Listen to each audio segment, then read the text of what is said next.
Thank you, everybody, for joining us again. Our next session is accessibility technology and the change. Accommodate or redesign with Jason Hogan, who is the e-learning instructional designer at the University of Prince Edward Island. Jason works with faculty in the design and development of blended, hybrid, and online courses, including the identification and removal of accessibility barriers from a UDL, which is Universal Design for Learning perspective.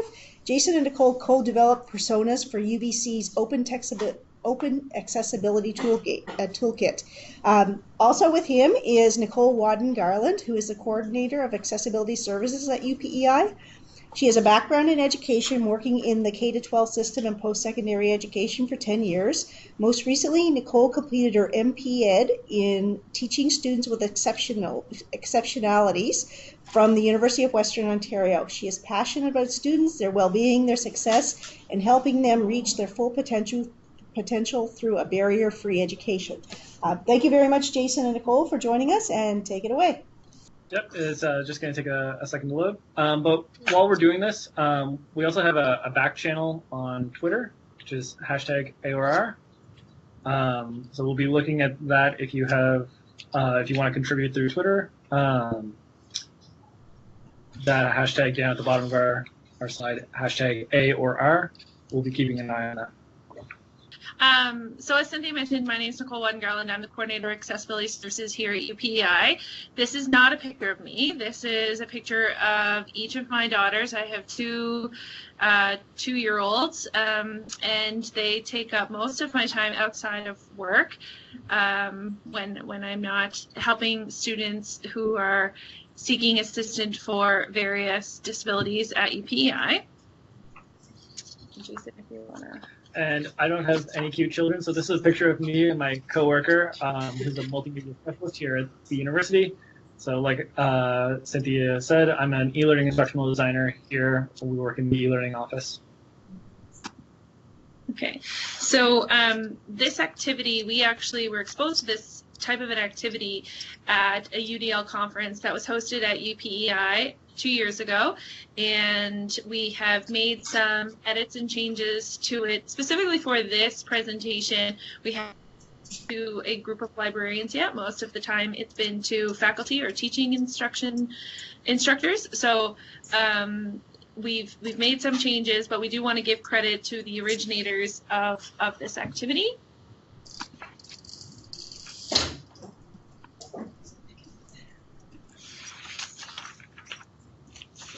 So today's plan is we're going to go over what we mean by accommodations and redesign, discuss when it's appropriate to use them. We're also going to use some personas today to identify some accessibility barriers in some scenarios that you might experience in a library. And then we're going to work as a group and brainstorm resolutions to those barriers. So I have a question for the group, and perhaps if you are in person, you can speak up, or if we have people online, they can use the chat. But is anyone aware of the percentage of students that are registered with a disability services office on their campus? So we'll be looking for feedback. 35%.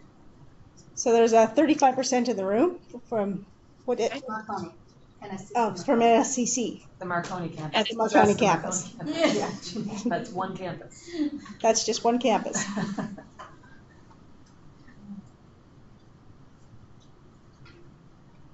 That's odd.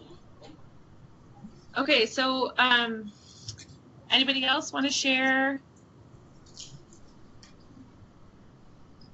We have MSVU saying that there is a higher than average percent of students with disability.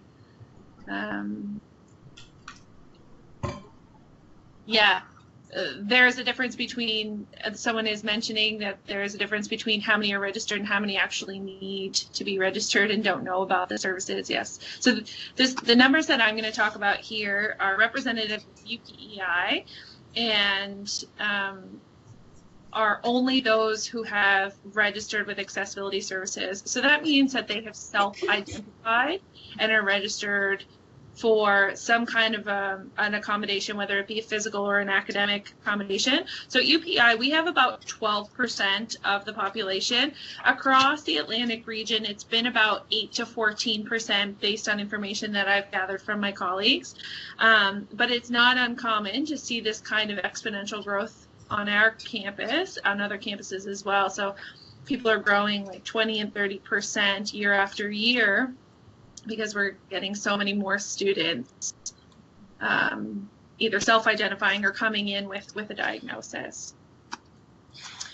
So I have another question for the crowd, and that is, what diagnosis do you think would be the highest or have the highest prevalence on campus for students?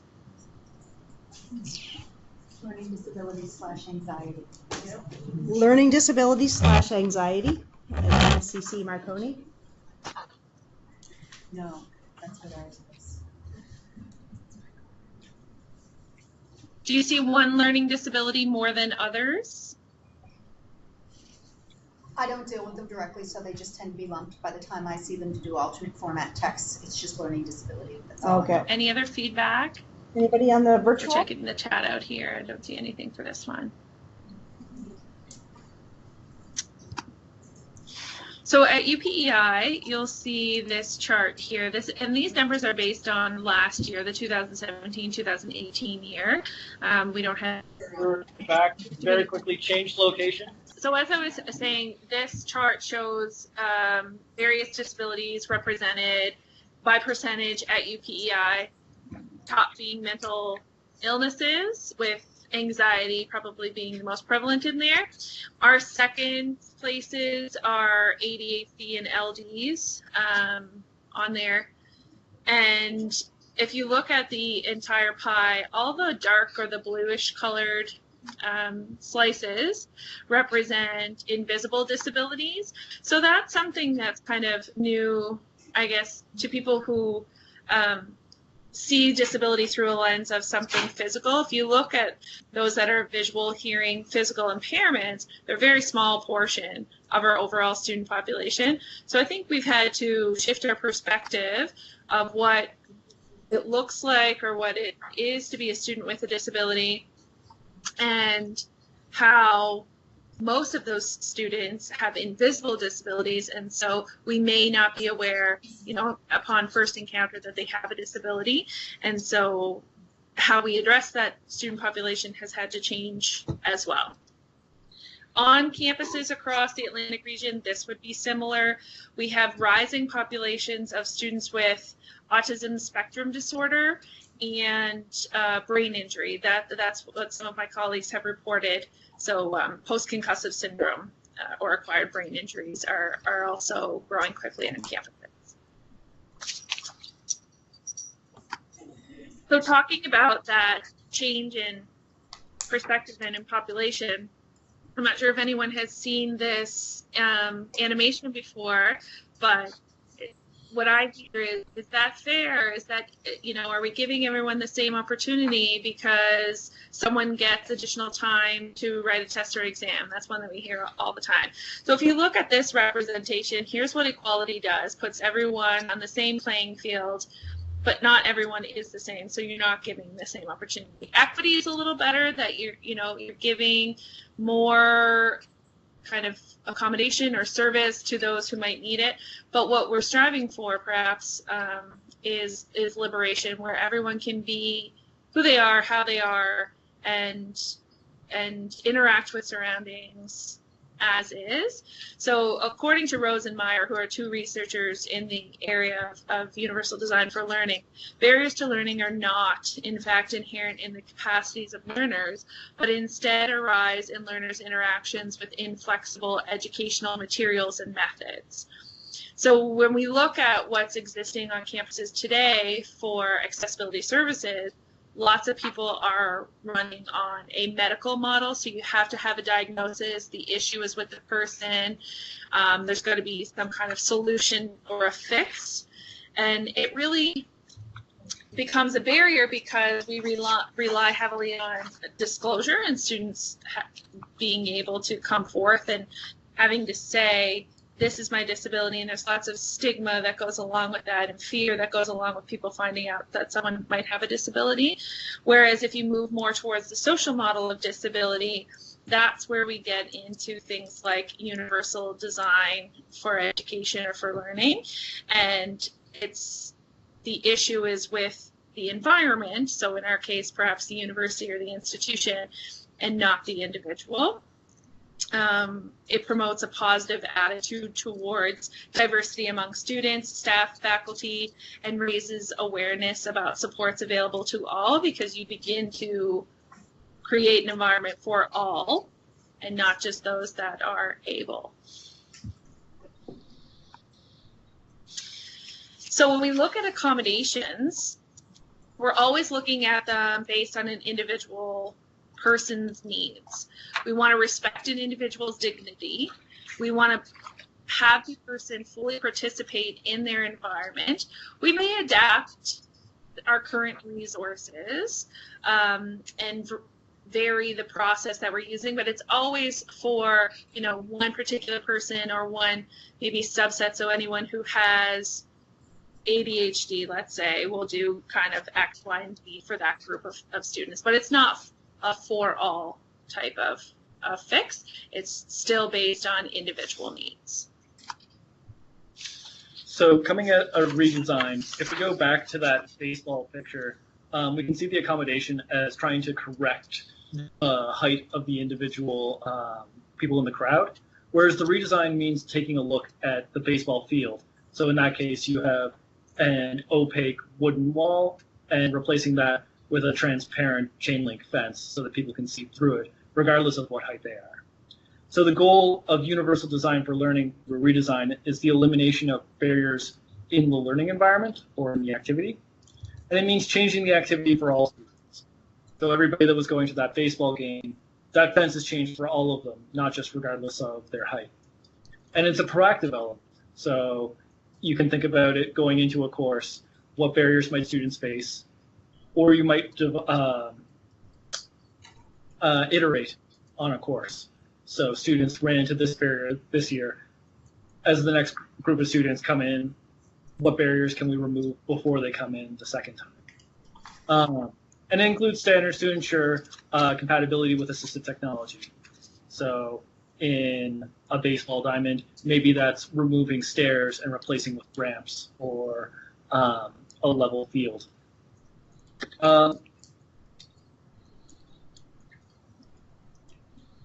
So with it, it's going to be proactive. It's going to be designing to support different learner preferences and learner needs before the course begins. It's going to support many learners. It's redesigned to be as usable by as many people as possible. It's available to all students of the course, so it's not something where a person needs to self-identify, but is instead available from the start. Fundamentally, UDL is about good design. It thinks about anticipating the accessibility or barrier needs before either your clients or patrons would come into the library. It's also about being responsive to feedback. If you identify or learn about a barrier, you can explore what options there are to remove it and address that barrier for the next time that you have those kind of patrons present. So UDL can be used by staff, faculty, students in post-secondary institutions to break down barriers.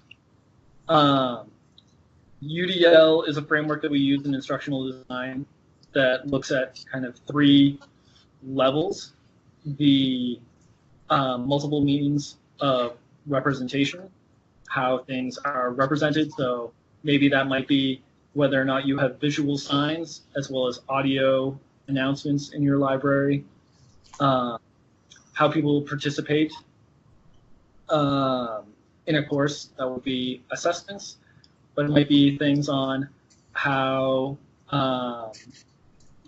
students access maybe like scanning machines or printers or book rooms, how they go through that process, what do they need to, what are the points of contact for that for the library, and how does that either act as a barrier or an open way for students to come through.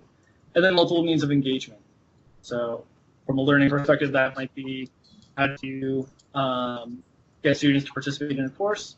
In a library, that's probably more so how do we inform patrons about programs or services? Who are the people that are being connected with and who are being excluded or left out inadvertently?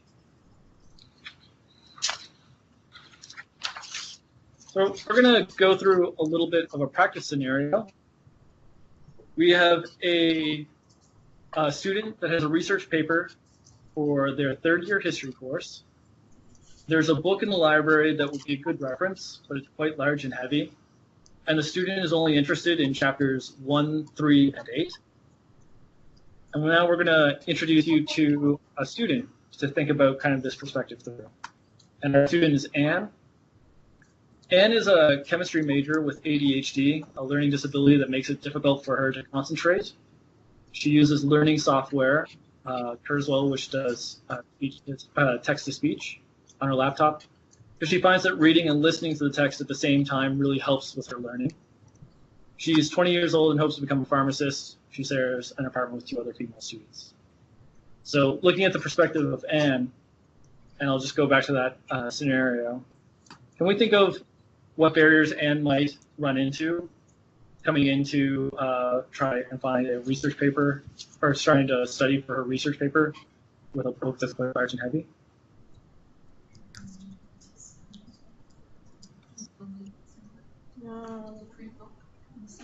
Pardon me? It's a print book. Yeah. She wants to have audio to her. She has 2 roommates.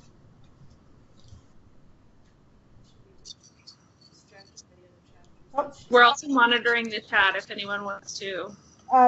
We lost you momentarily for the audio. You sort of froze, so if you could just repeat that scenario, that would be great. Okay. So the scenario is that our student Anne is writing a research paper for a third-year history class. There's a book in the library that would be a good reference, but it's quite large and heavy. And she's only looking at a couple of chapters. She's looking at chapters 1, 3, and 8 for the paper. And then were you able to hear what Anne's persona was? Yes. Yes. Okay. So you know that she has ADHD, she has a learning disability, she uses text-to-speech software on her laptop.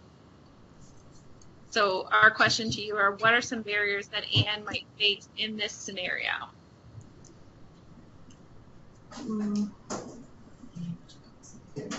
Well, physically getting the book will be hard for her, depending on what shelf and where it's located. Definitely a possibility. The heavy's okay for her though, isn't it? Doesn't say she can't carry things. Yeah, it's the Heavy print. is okay, it's the print print. part. Maybe she just needs chapter 1, 3, and 8. She'd be Scan. distracted by the other the other chapters of the book and not focus on what she needs to. So I'm hearing from chatter that the size of the book is not really an issue. So in this case with this persona, it probably isn't. But the fact that it's in print is an issue. And perhaps being distracted by other chapters in the book are the things that I'm thinking out of the conversation there. Somebody, Agneska is saying use Kurzweil. Perhaps a staff member could scan those chapters or through OCR and then she can listen to them. Yeah. So I know some of the, we contacted some librarians here at EPEI and some of their feedback was that sometimes the OCR scanner is not easily identified in the library. There's no instructions on how to use it if the student wanted to use it for themselves. Lots of students who have disabilities, we want to help foster independence in them. So if they can get something scanned and do it themselves, but know that there's a resource that they can ask. So if they can ask a staff member to help them with that, that's good.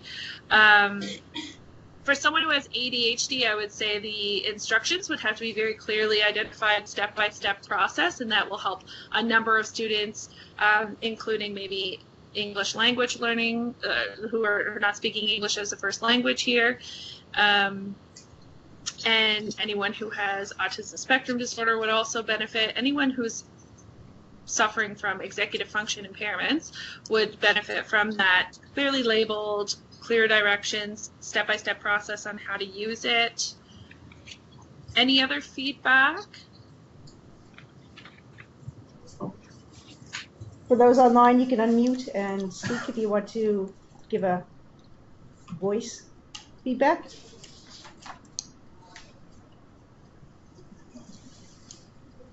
Did I miss anything from the conversation that was happening in the crowd there? No, there's a shaking head, so I think you're good. You got everything. Oh. Okay. Okay. So, Jason, do you want to go on to the next one here? So, reuse and persona. Next will be kind of like going into the actual activity, which will be not a guided one of these, but maybe if you want to either grab one of the personas that should be available in the room. Thank you to Donald Moses for carrying those to you from our office. There could be some print ones available. If you're working from a copy of the slideshow, there are some personas available on slides 25 to 30. Or we have a link here, bit.ly/persona picker, which is just a little BuzzFeed personality quiz that will connect you with a persona that we can use for the next couple of scenarios.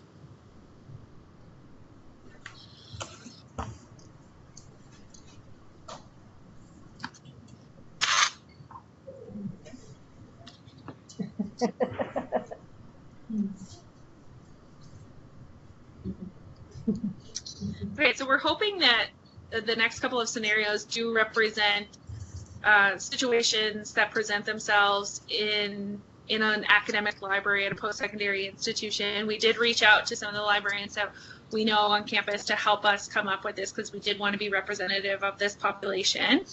And the whole goal is to take on your persona. So whether you're using a paper copy or ones that are provided in the slideshow, or you're doing the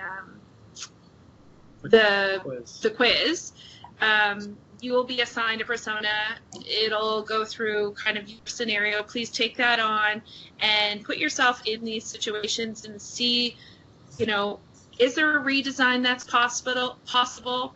Would you still need an accommodation even if something was redesigned? Because one of the things about redesign is, we're probably never going to get away from having to do some accommodations, but redesign does help maybe reduce the number of accommodations we might have to do for individuals. And we'll discuss kind of each of those scenarios afterwards. So pretty basic one. I think this is me. Jason, yeah. A student wants to use a database search for a research paper in a second-year psychology course. And they find the following step-by-step guide online. So this comes from the UPEI website. I searched and found it myself. So this is what the student is presented with when they're trying to figure out how to use a database, and they're just going online to figure that out.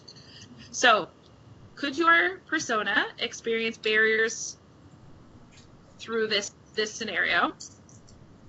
What are they? Could those barriers be addressed through a redesign? And do you still need accommodations based on your persona after a redesign? So we'll give you guys, I think we have until 5 to 2, is that right? Correct, but you can go a little bit longer. Yeah. So maybe we'll give you guys 6 minutes. We'll give you until 1:45 to read through your persona, the scenario, discuss, think about barriers, and then we'll come back and make some comments on that in a couple minutes. Mm-hmm. All right. If you're in the chat, we just posted a link to the actual live page if you're looking for that as well.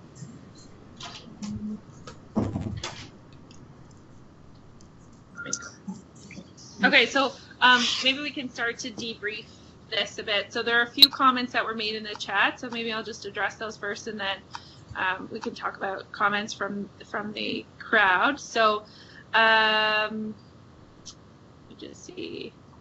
A redesign that includes some screen captions and highlights of buttons, screenshots, of pictures of specific buttons could be helpful. I think generally we're talking about a lot of text on this one slide. The video is there. There is audio for people who need maybe to hear it in that medium as well, but it is not captioned like we mentioned. However, YouTube has audio captioning, so if it was a YouTube video, you can turn that on, but it isn't great because it's not an actual transcript of the dialogue that's happening in the video. So if you were to provide actual closed captioning when you created the video, because I'm pretty sure that video is something that UPI library created themselves, so that would be of benefit, or at least a text transcript available to go along with it. People are generally saying that it can be fixed through a redesign, probably don't need any specific accommodations to make it available to a wider crowd. It's hard to go through this step-by-step phase, follow it, but also do the actual actions step-by-step unless you had 2 screens. Yeah. True. Someone said the video is quick, but they can stop it and replay it if needed. They can play an individual part. Yes, that is. Someone else is saying, Cynthia, you're saying that the YouTube closed captioning is not for various reasons as well.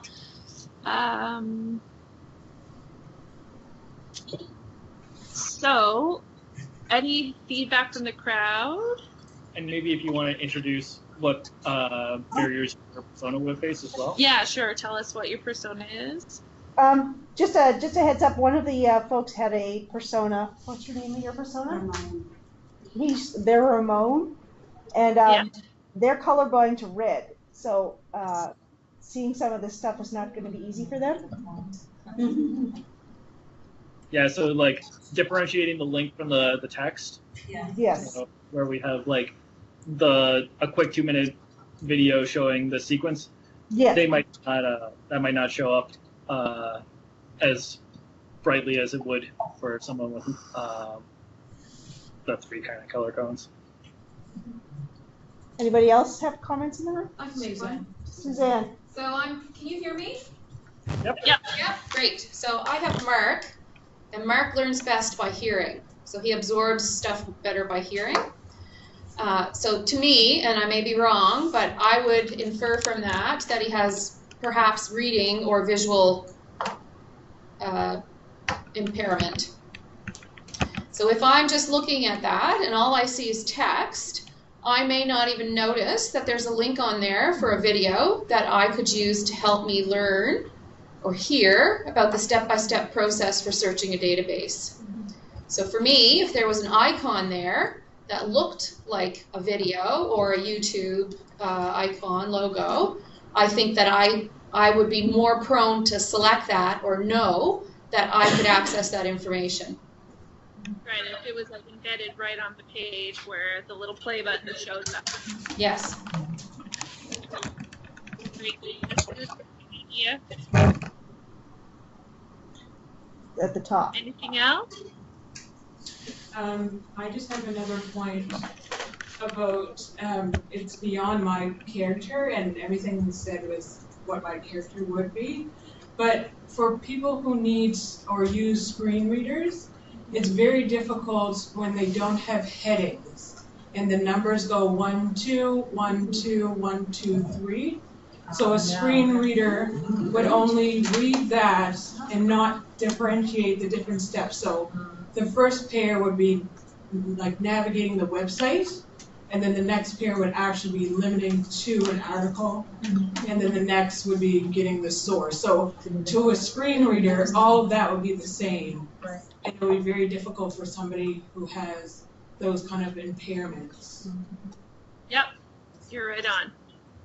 And another thing with that is also images, making sure that your images have alt text or descriptions attached to the images as well. Because we know that screenshots for button guides have kind of been brought up as well. So alt text allows the screen reader to describe the image to the person using the screen reader or a text-to-speech software, instead of just saying image 1234.jpg or whatever it might say. So some of the other alternatives that we heard from librarians that we reached out to was meeting one-on-one. So making it aware to students that they can, so maybe there's another icon or information on this page to say, you know, if this step-by-step online process doesn't work for you and you'd like to meet with someone one-on-one, here's where you can request that meeting. And then going through everything verbally with the student and demoing it on a computer so they can see that process step-by-step. So I know the video goes through that part a little bit, but again, it might not be accessible to everyone, so giving these multiple different kinds of options is always best. Or if the video is the problem and they need to kind of see it done step by step out on paper and then kind of mind map it and translate it to the computer afterwards, that's another option for some students. Some students still make print rather than on a screen, just based on if someone perhaps has, I think someone, if anyone out there, forget her name, but she has a traumatic brain injury. So the screen is tough for her because she cannot look at the screen for long periods of time. And so print might be best. So I know we're always trying to put things digital so we can save paper, but for some people, they do need a paper version of that. Sometimes it's good to encourage the students to bring their own laptop so you can have, if they're coming for a one-to-one, so they can have the two screens going at once, so you can bring up the step-by-step process, and then the student actually does the steps on their own computer. And this is probably stuff that you guys do if you meet with students, but just letting students be aware that that option is there on this. If I landed on this page, I might not know that I could potentially meet with someone if I'm a new student to post-secondary and haven't been made aware of that service.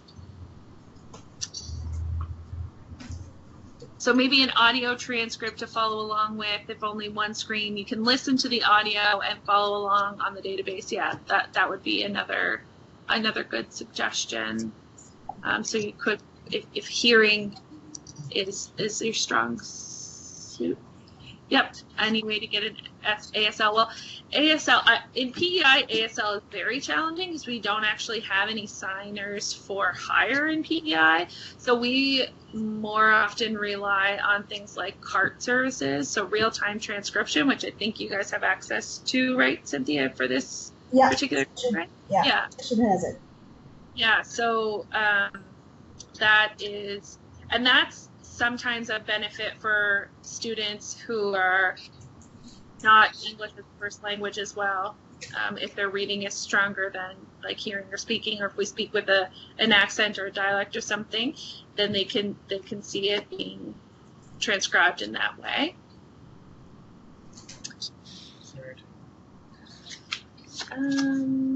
Any other barriers or accommodations that people thought might be needed that we haven't discussed yet? I have Diana. She uses the screen reader. So even if she got through all of this, accommodations were made, using the actual database is going to be an issue for her. So I thought that might be a one-on-one meeting where we can have some discussion, and it may be that I might have to do the actual search for her, but that she's there and contributing throughout the process. Yeah, that's an excellent example of like maybe something that's not going to be cleared up by a redesign of this page, but something that will be addressed through what is essentially an accommodation. So that one-on-one meeting with Diana. Yeah. I'm cognizant of the time, and it's 1:56, so we're already over time. So I'm not going to go through scenario number 2, but it would be a similar kind of idea that we were doing. But we were hoping that we could think about some practical takeaways just some brief points of things that you can implement in processes in your libraries that will help you become more universally designed. So if people want to, if you're in the classroom, you want to pair up and kind of come up with maybe one or two ideas and share them with each other, and then we can share them as a group. If you're in the chat, if you just want to kind of treat that as a group of its own as well, you're more than welcome to kind of pitch some ideas back and forth. Some examples of like practical takeaways from a classroom perspective might be, this might just be something as like making sure that your slides are available before students can go to lecture so they can prepare and read ahead on the material, or just making sure that digital copies of your resources are available and they're not photocopies of photocopies. So nothing necessarily huge, but if you have just like a couple of suggestions for how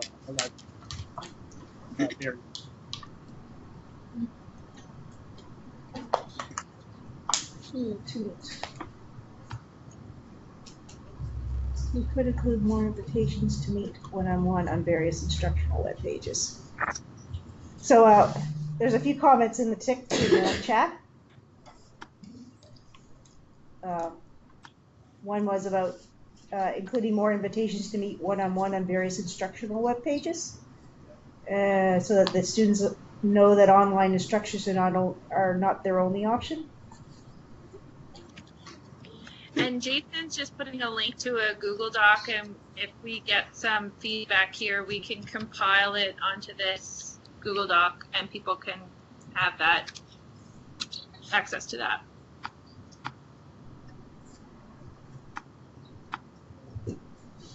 That link that I just posted isn't the correct one. We'll have that fixed here in a sec. And there was a late comment from one of the virtual folks related to the scenarios that the vendor might actually have done a bunch of work as well in terms of accessibility. The one thing I say, I like the scenarios to send out, so because we may not always think in terms of those scenarios, so when we're creating things, it's useful to see what are the spectrum of things we might have to look at, because we might only think in terms of certain types of folks that we've seen in our libraries, but not the spectrum that we might have. Right. So the scenarios were actually really useful, the personas. Capture some of the ideas that came from those scenarios. And this is being recorded as well, so the audio will be available later on for folks to go back and listen to what was said. Cynthia, I think libraries would benefit too by liaising more formally with our accessibility staff.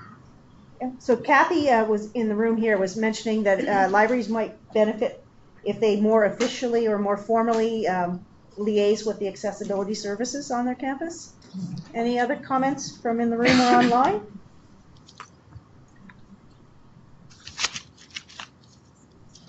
So on that note, if anyone would like to reach out to Jason or I for more information on universal design or thinking about scenarios that students might encounter, or the wide range and the diversity of the students you may encounter, this is our contact information here. So mine is just nwadden, W-A-D-D-E-N, @upei.ca.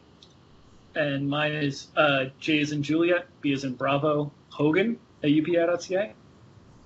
Also, the personas that we used are in the Creative Commons by attribution. So if you're looking for copies of those that you might want to use as well, we can pass those along.